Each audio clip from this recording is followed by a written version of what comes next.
Good evening, this is Robert Stevenson. It is 6:05 on Monday, March the 30th. We're going to be opening up the special meeting for the Southwick Tolling Granville Regional School District this evening. Can I get a motion to enter into the meeting? So moved. Second. Can I get a raise of hands to enter the meeting? Amanda, let the record show the motion passes 6-0-0. All right, can we get stand for the Pledge of Allegiance, please? I pledge allegiance to the flag of the United States of America, and to the republic for which it stands, one nation, under God, indivisible, with liberty and justice for all.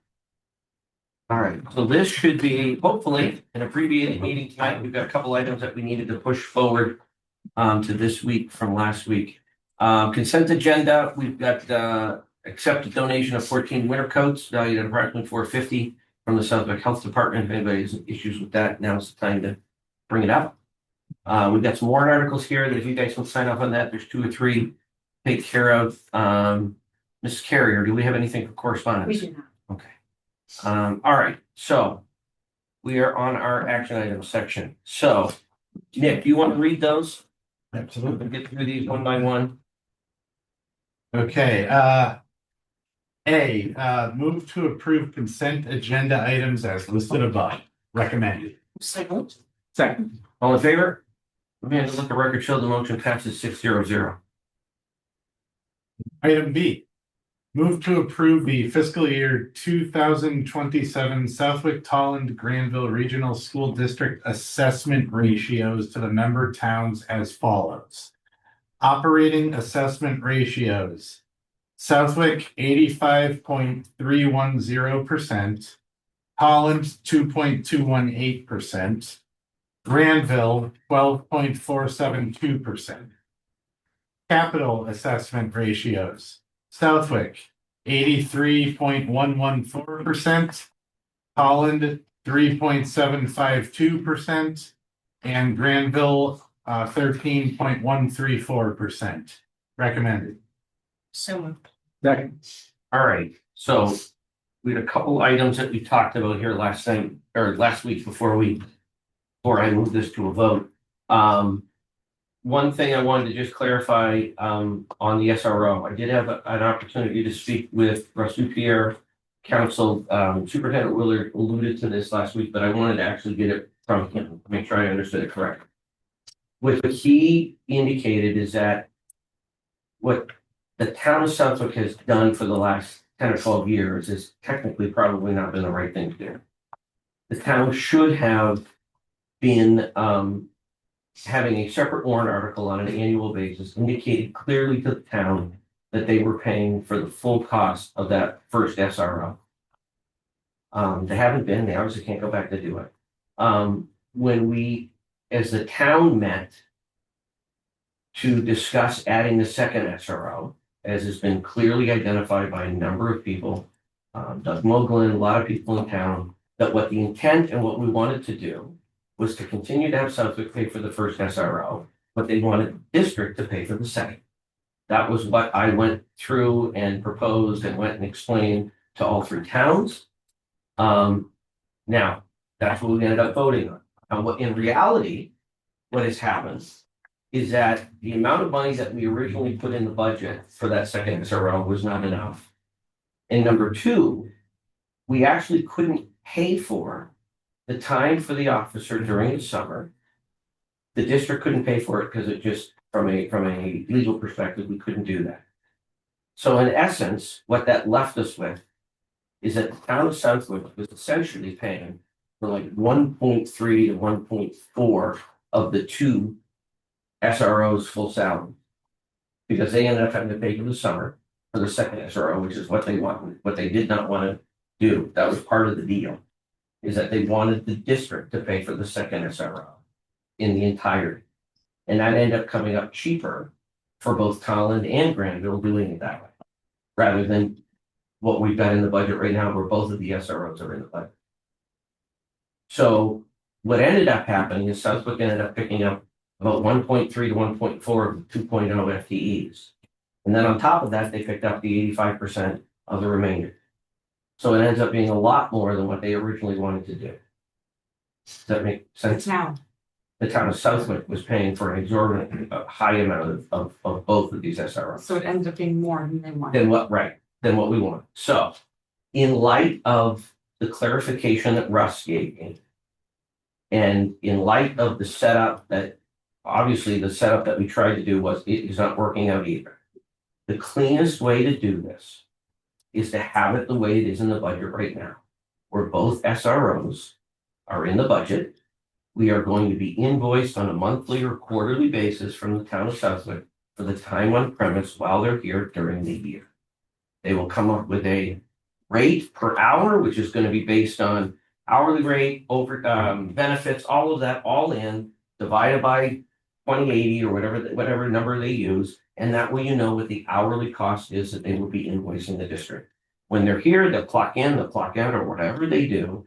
They'll send us an invoice and we will pay that. Based on the regional agreement, we will then break those costs accordingly to the towns. Now, down the road, because the worry that came up was procedurally, why are we doing something different than we did before? Well, I just explained why, because the original intent as to how we tried to do this to make it work wasn't working. So we need to do something different.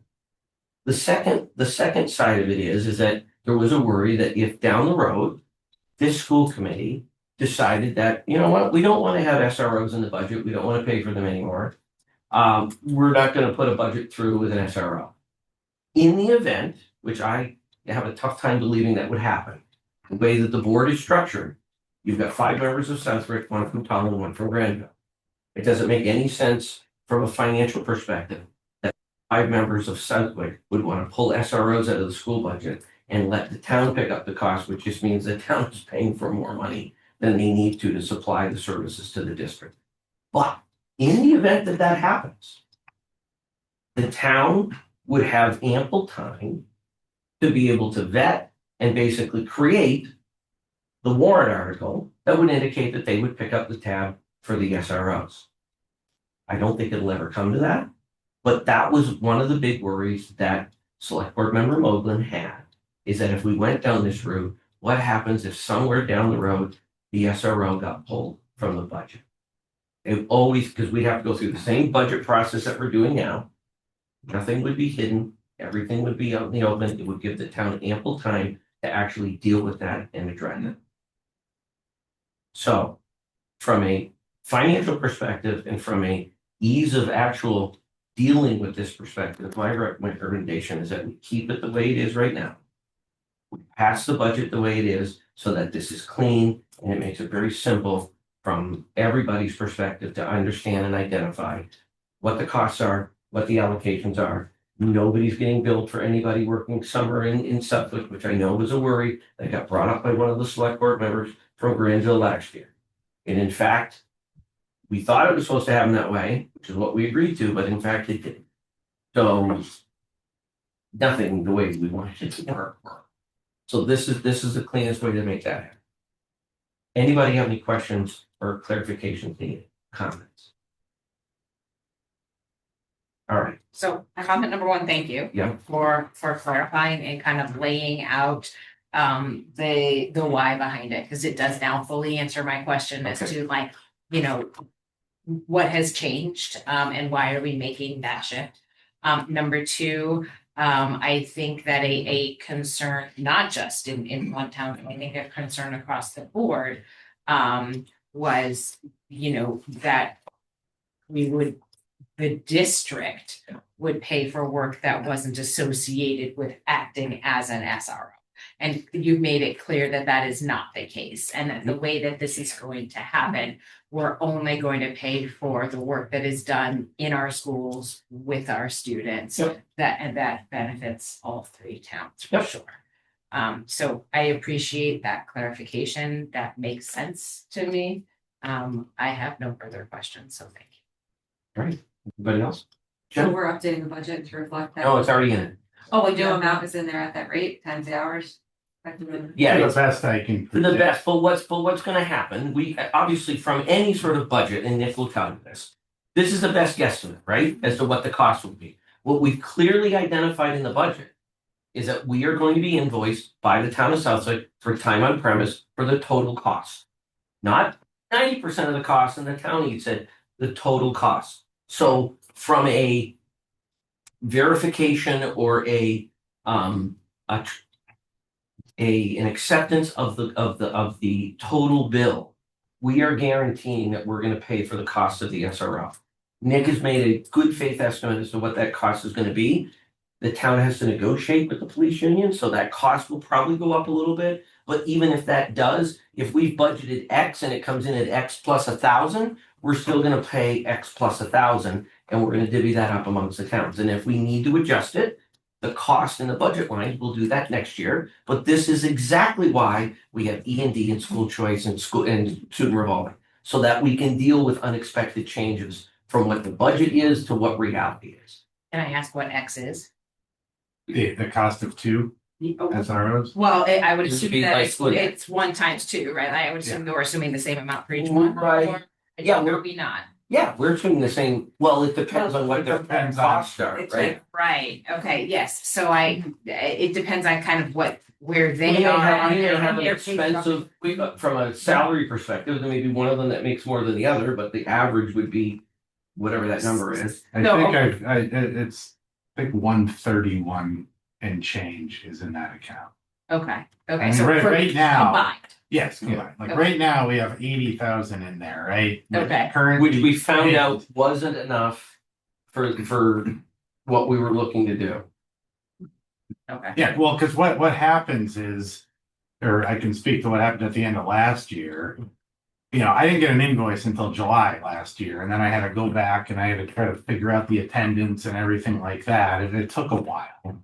But we have to make sure we're not paying for any out of school, time. So basically the 80,000 covered more than it needed to for one officer, so the rest of it was just applied to part of the other officer's school time salary.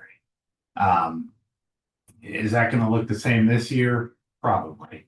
So that's why you don't see 160,000 in there. It's not just 80 times 2, you know what I mean? I tried to do the best I could with their hourly rates for the current, SROs we have. Tried to factor in some sort of cost of living adjustment. Obviously, they haven't settled yet, so I can't prognosticate as to what we'll actually make next year, but I'm pretty confident. I bet he's gonna be within 10%. Yeah, I think so. And, if it's. And once we get this, Well, now, just the- how often does the union agreements, negotiate agreements with the police departments? Most of them, we try to get a 3-year agreement. Okay. So once we get the numbers for this year down, we're gonna know to the penny what it's gonna cost us for the next 2 years. Provided the. Yeah. There's variables because we do have different pay scales depending on No, but once we Degrees and establish things who like it that. is, we'll know exactly what the costs are gonna be. longevity. And I reach out to the police department and Right. ask, like Chief Banishal. Right, they can estimate it pretty. All right, any other questions for the operating budget, or we can talk about capital too, because we gotta approve both. So like, I did bring up last meeting, and I think what we'll do, in talking with a couple people, is I still wanna move forward, and I think it might be prudent for us to have figure out what we wanna call it, a special finance subcommittee meeting, or a special school committee meeting, where we invite the 3, select board members from all 3 towns. We can come and have a conversation about the status of the track, the imperativeness of it getting fixed, and the cons against not doing it right now. And the cost that it might cost us in a very short down the road in order to make this happen. So that we could try to alleviate as many issues as we can before the town meetings. I'm hoping that if we give and we arm them with everything that we know, and they're on board with what's going on, I think it's gonna make it 10 times easier for us to make sure that we get that passed. I mean, the boiler's the boiler, everybody understands, if you don't replace the boiler, you don't have the boiler fixed and it goes and you can't have school, so. Track, it's not the same level of urgency, but almost, because if we don't fix it now, then it's like getting a cavity instead of doing a root canal, which is what we're gonna end up having to do if we don't fix this track now. So it'll be a lot more painful and a lot more costly. All right, any other questions on the budget? All right, can I get a show of hands to approve the budget? Well, you're just approving the Wait, assessment. wait. Oh, the assessment, sorry. Yeah, we're at B. Sorry, Yeah. we're on B. There we go. Approving the assessment ratios as below, as we motioned and approved. Can I get a show of hands to approve the assessment ratios? All right, Amanda, let the record show the motion passes 6-0-0. Item C, move to approve the Southwick Tolland Granville Regional School District fiscal year 2027 budget in the amount of $30,065,869. Recommended. So moved. Second. All right. Do we need any discussion on this? Because I kind of jumped the gun and I thought this is what we're talking about, so.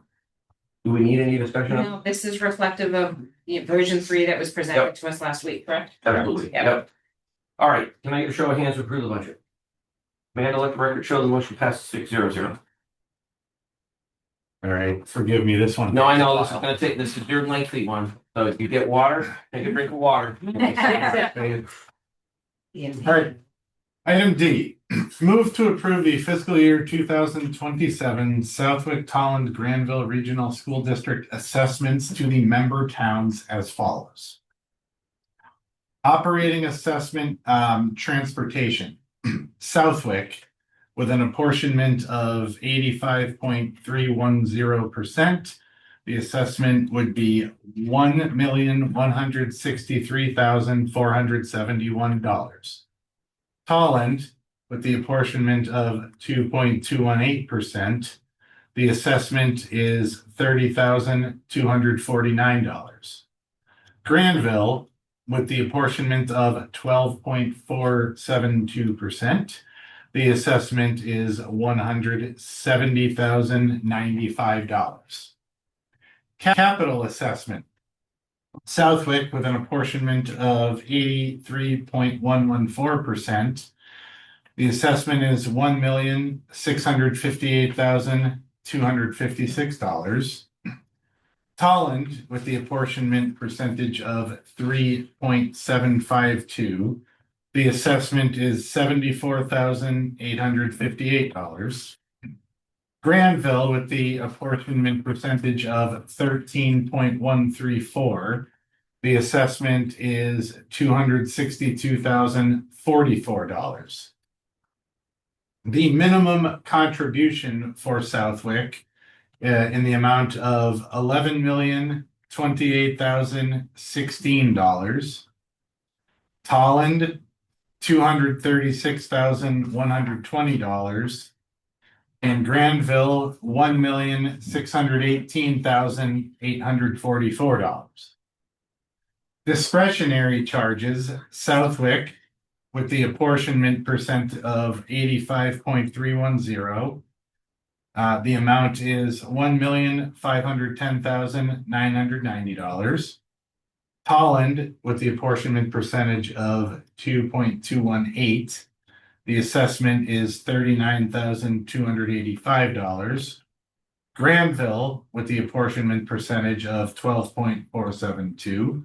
The assessment is $220,901.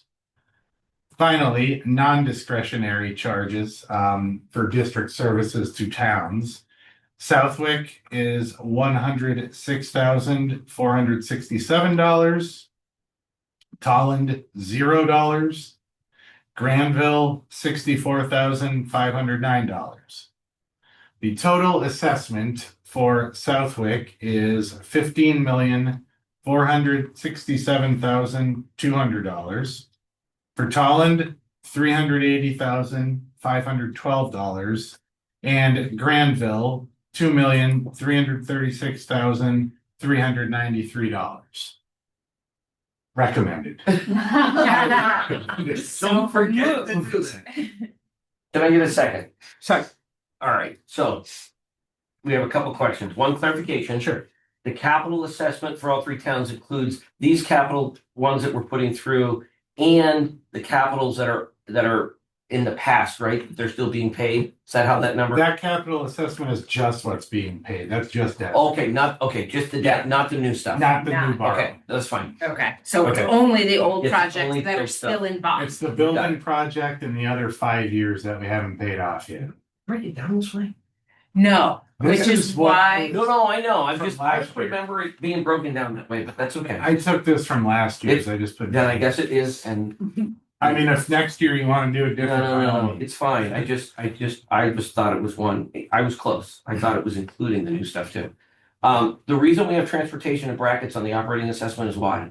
Because it's non-discretionary, but it's separated from the services to towns, that's why, Okay. we itemized it that way because like, for instance, transportation is non-discretionary, that has to be Yeah. paid. Okay, The debt service / capital assessment Yeah. is also non-discretionary. Yeah. The minimum contribution is non-discretionary, because that's what DESI tells you, each town, that's their required minimum local. Mhm. Discretionary gets itemized separately because that would add up to the delta between the projected revenue and the expenditures. gotcha. And then the bottom one is that the district services to towns is just the 2 vocational transportation routes and the 12,000 that Southwick paid to use the building.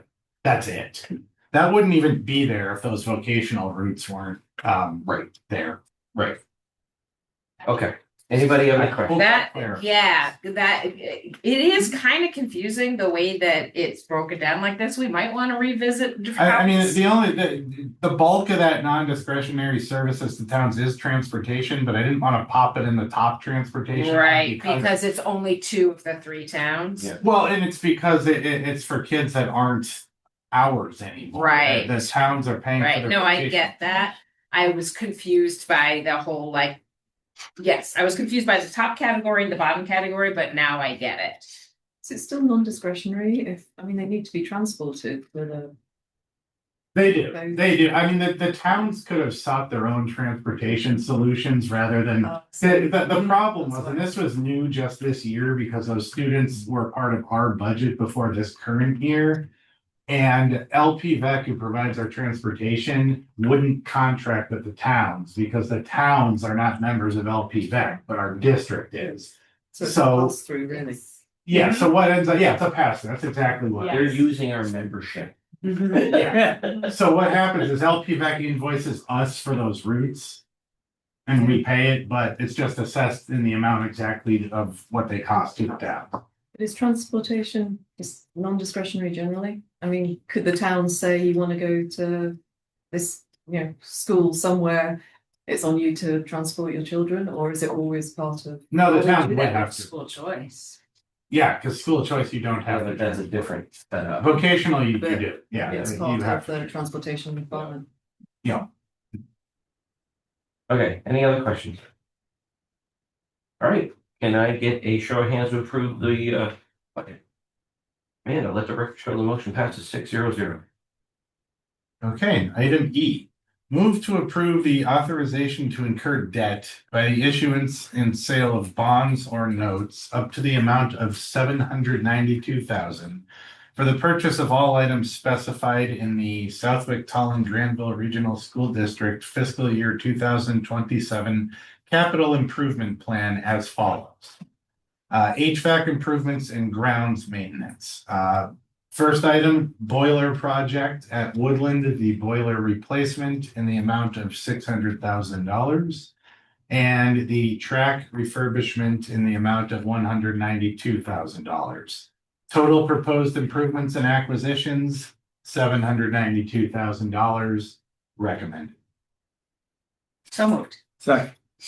Okay, so Nick, what I'd like to do is, I think that I'd like to have, just for clarity, I'd like to propose an amendment to this approval that we separate these to the towns and we issue them in 2 separate warrant articles. Does that make sense? Yes, I think that's a good Okay. idea. So what I'm looking for right now is I'm gonna put a motion on the table that we ask the district to amend this article so that it clearly goes to the towns in 2 separate warrant articles. So what I'm looking for is I'm looking for a motion and a second to that. We're gonna vote on that and then we'll vote on the first part. Does that make sense? Mm-hmm. Do you need a motion I now? do, yes. So moved. Second. All right, any questions on this? Does everybody understand what I'm looking to do? Okay, can I get a show of hands to approve the amendment so that district will send these to the towns in 2 separate warrant articles? Amanda, let the record show the motion passes 600. Okay, so now, does anybody have any questions about the project or the track, knowing that we already talked about, we're gonna have a special meeting to talk about the track?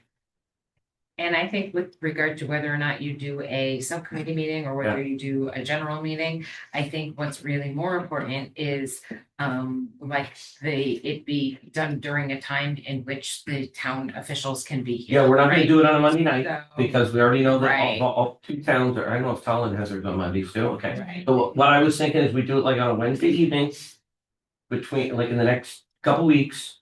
We'll invite everybody, and we may just make it simpler to make it a special school committee meeting, so that we can all be there, all at the table.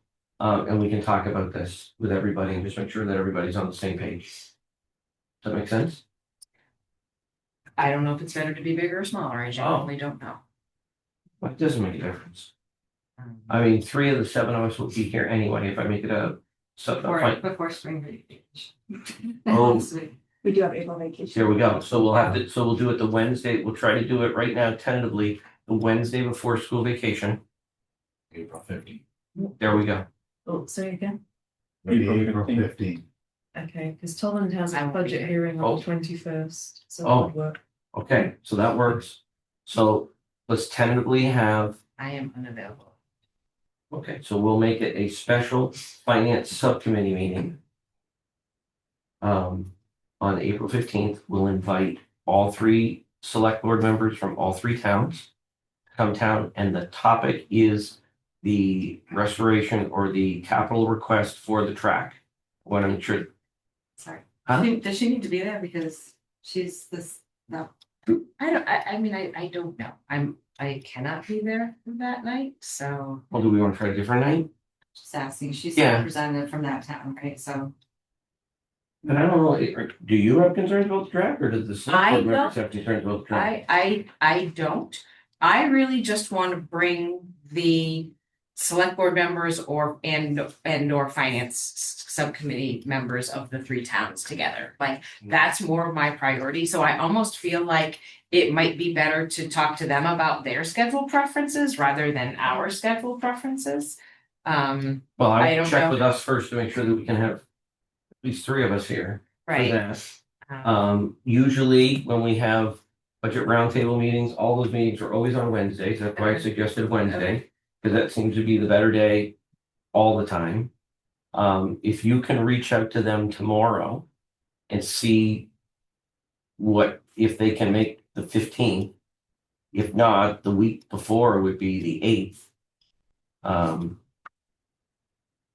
Yeah, that's what I'm thinking. So we don't want to do it after school vacation week, because now you're running up. You need to do it as soon as possible because warrant articles have to be drafted. When do those have to be drafted? In Southwick, I think it's the first. Yeah, I'm not worried about them drafting the warrant articles. I want to make sure Right, they I have the just want to info make for sure the that warrant people articles. are on the same. The page. warrant articles are That's gonna get drafted the way that we're gonna send them out. I just want to make sure they have time to absorb the info so that when they go to their town meeting, They're not all. they've got the information. Now, we'll have Nick or somebody there, and what I think might be we need to have somebody from the district at these town meetings to go over the information like we've done before in years And past. Tolland has 2. Yeah, Colin does 2 town meetings. We have a budget hearing meeting. Yeah, and then- we're only gonna be able to make the budget hearing in Holland, unfortunately. Okay. that I works. talked to the select board about it at the public hearing. The problem is the Grinspoon Award dinner is the night of the Tallinn town meeting. And I'm at the Masbo Annual Institute, which is my professional organization conference on Cape. So when I talked to the select board members 2 Wednesdays ago, I told them that, and I said, do you want me to go to the budget hearing during April vacation week? Is that okay? I can address any questions and concerns there. And they said that would be fine. Yeah, I think that works. And then if there is an issue, then I won't go to the Grinspoon, I'll come to Tolland. If there is, but if it looks like everything is okay and people don't have questions, then I would go to the Grinspoon. But at the same time, if it's like, if you feel like at all, you want someone from the district at the meeting, then I can forego the Grinspoon. So it's just. Now, is Yeah. their town meeting and our town meeting is usually the same night, is it not this year? No, Granville's is the night before. so it's the same thing. They're rushing to get. Right, And usually we all go to Granville, we try to all go. Right. Yeah. Right. Yeah. Okay, Mhm. okay. So in And we terms have- of this special town meeting, if you want to stick to a Wednesday night, Yes. and if you want to have it in April. Yeah. Your options are April 8th, which is next week, April 15th. If you want to not do school vacation week, skip that, and that would be April 29th. Right, which is too close. I'd rather do I it think for we the gotta do it for 21st if 15th. we can. Okay, all right, so you go ahead for the 15th. Because and I just think, know I mean, that I know you're fine with it and you understand it. I really want to make sure everybody that's gonna be voicing opinions at town meetings have a clear understanding of everything that's. Yeah. I think you might want to invite the finance committee Just, people, We do that too, yeah. Yeah. We want to invite the finance committee people from the 3 towns too. or give them the option, Yeah, you know. yeah. And we don't have to have it in here. We can have it in the library. That'll be enough room for everybody. I don't think we need the cafeteria, but the library is probably better. Kind of like the budget roundtable. Yeah. Yeah, we have everybody there for the budget roundtable, so. And if it's finance committee, you don't need the Zoom or anything public. We don't typically Zoom those. We can record it. Doesn't matter. We can do that in the library. We've only to post the agenda though. Yeah, yeah. All right, so. Can I get the show of hands to approve the capital requests? Amanda, As amended, yeah? as amended, yeah, we've already voted on the amendment, now we're voting on the whole thing. Amanda, let the record show the motion passes 6-0-0. All right, we've got one more action item, that's what it's called, action items. One more action item I want to add based on the conversation we had last week. I want to put forth an action item to open up the superintendent position to an open search. Where we're going to open it up for internal and external candidates. And we're going to open that up as soon as possible, and then I'll explain everything once I get a motion in a second. So moved. Second, Okay, so we have done some work here since last week. We've reached out to Liz LaFawn. There is a lot of this work that MASC can do for us for free. They can help post it. We're gonna have it posted. We've got the job description. There's some things that were handed out here with a breakdown that we're looking to be able to put out there right away. Do we have the potential timelines on there too, right? Yeah, so the timeline's on there too. That gives us more than enough time to be able to do this in completion, have opportunities for open house, like meet the candidates, like the ones that kind of get through the initial interview screening at all 3 schools so that the community can get involved. We can have some people that have opportunities to send in concerns or comments to the school committee so that we can take that into account. Basically allows us to be able to get through this through April and May. And then our first meeting in June, the plan would be for us to have interviews with the finalists to be able to make a decision from a superintendent perspective at the beginning of June. And that will allow us to honor the wishes of the union, which was to open it up. We've also had some requests from our group to make sure that it's open so that we're looking and taking a swath of everybody that's out there. And it still provides us the opportunity to move forward. And if we have the right candidate, be able to move forward, put an offer on the table. And if we get through this and the candidates are not what we're looking for, we do not have to offer a spot. And we can open it up for a more extensive search in the fall or later. But this just gives us an opportunity to be able to kind of have the best options out there from a transition perspective. And then we can make a decision once we get to that first meeting in June as to who is in front of us in the interviews that we're doing. So just a few questions about the timeline. Yep. So first thing that I'm noticing is it looks like it will be posted for 2 weeks. Yep. Is that a normal posting length? Yeah. Is that My understanding standard is 2 for? weeks, 3 weeks. Yep, to it's bring normal it- posting. They'll go out on, I want to say listserv, but that's not the right thing. What's the name of it? That was my next question. Yeah. Where is it going to be posted? MASC will post it on their end, right? So it goes out to a whole bunch of people. And then we do it on the, what's that? MASS. MASC, and then there's the other thing, School street. that's it. where everybody else puts all their jobs. NASBO can do it too, my Yeah. profession. School Spring. Yeah. NASBO, So they'll be able to open that up. Mask, School Spring, NASBO, are there any other ones? MASS, MASS, Yeah. right, with it, which is the Massachusetts Association of Superintendents, Superintendents, yep. right? Okay, so it looks like it's a 2-week posting. Yep. And then it looks like it's a 10-day period in which Mask and Liz Yes. is going to vet those. They're gonna do And the then initial, send then we're- us the names of semifinalists. yeah, and then we'll have a small group, 3 of us. I was looking at having to have Pam and I, and then one other person, Russ, if you want to do it, or if anybody else wants to do that, where there'll be 3 of us that will be part of that initial interview process. And then that group will then put forth finalists to us. That the finalists will go to the meet greets. And then the finalists will come to us at the interview at the beginning of June. Now, the interesting thing about this, and people looking at it from an outside lens, Yep. are going to see like finalist interviews and meet and greets at the end of May of 2006. Yep. And then we have a start date of June 1st, 2007. Yep. So I think that like anybody else looking at this is like, well, wait a minute, that's a 1-year difference. What's happening in that 1-year time frame, right? So I think that, like, how does one answer that question? Like, what is our? I think what happens, I mean, if the position is not open until July of 2027. Right. We are looking to interview for qualified candidates now, so that we can identify the superintendent that's going to be able to go in on July 1, 2027.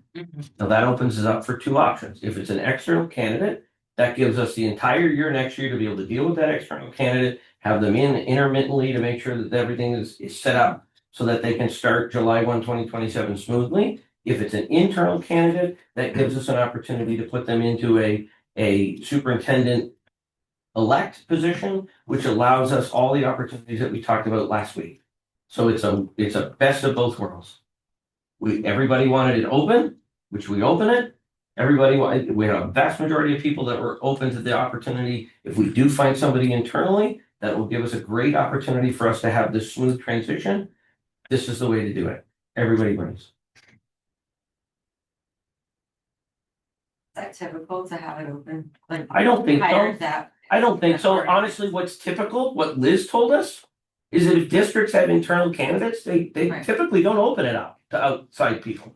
And they hire the internal candidate and then they roll this way. We've had a number of people that said they wanted it open. Fine, we can open it up. We can do that. Don't have a problem with that. And that is typical, the 2-week Yeah. window.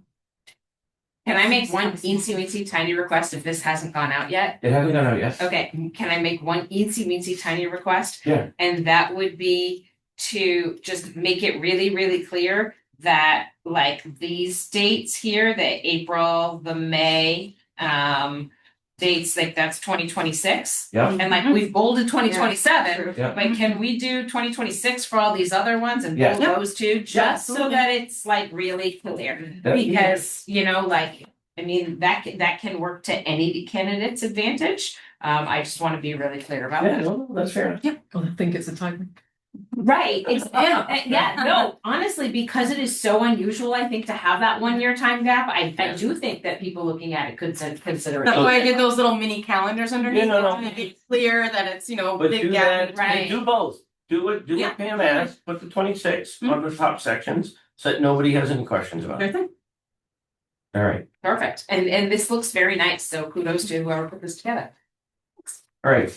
Any other questions on this, comments? Mr. Fox, you happy No. with this? No. You're not happy with it? No, I'm happy. Oh, okay. No question. Okay. Mr. Chair. All right, I'm happy about everything. all in favor, show of hands to move this forward. All right, Amanda, let the record show the motion passes 600. All right, I am going to bypass subcommittee. There's nobody here for public comment. Does anybody have anything for old or new business? I'm actually gonna tell you about the subcommittee that I forgot about last week. What one? If it's really important, then It's great. not super important, but it was good work. ILT met Oh, in okay. between and I didn't have the opportunity or my notes with me, just to bring it up at the last meeting. But it was good work. It was the first meeting that we had this year. And Aaron had us looking at the ways that we spend money on, curriculum. Where we're spending the money, because I think like, most of us don't even know where we're spending that money. And then, how this aligns with purchasing for the future. And then whether or not certain resources, will be continued or not, and how valuable they are. So I thought that it was a really, eye-opening discussion, not just for me, but for everybody at the table. And it was not something that we have looked at before in ILT. But I think important for people to understand the cost of all of that is associated with the various licenses that we have to support our various curricula. So, All right. not bad. That being said, I will entertain a motion to adjourn. So moved. Second. All right, all in favor? Amanda, let the record show the motion passes 6-0. Thank you, everybody. Have a great evening.